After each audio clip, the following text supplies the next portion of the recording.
बॉलीवुड रक्कासा और अदाकारा Nora Fatehi चल बसी।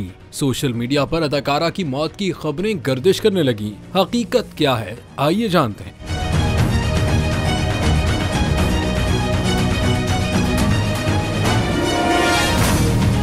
बॉलीवुड की डांसिंग सेंसेशन और मराकज से ताल्लुक रखने वाली खूबसूरत अदाकारा नोरा फतेही अपनी सालगिरह से सिर्फ एक दिन कबल ही मौत की झूठी अफवाहों का शिकार बन गईं। सोशल मीडिया पर एक वीडियो वायरल हो रही है जिसमें एक खातून को बंजी जंपिंग करते हुए देखा जा सकता है। वीडियो में खातून के चीखने की आवाजें गूंज रही हैं। वायरल वीडियो के बारे में दावा किया जा रहा है कि ये नामवर बॉलीवुड अदाकारा और डांसर नोरा फतेही की वीडियो है, जिसमें वो बंजी जंपिंग के दौरान मौत के मुंह में चली गई हैं। भारतीय मीडिया के मुताबिक वायरल वीडियो में दिखाई देने वाली औरत नोरा फतेही नहीं है। अदाकारा बिल्कुल महफूज और सलामत हैं। वायरल वीडियो के बारे में मजीद वजाहत दी गई कि वीडियो में दिखाई जाने वाली औरत को केबल्स के साथ महफूज तरीके से बांधा गया था और उन्होंने हिफाजती सामान पहना हुआ था।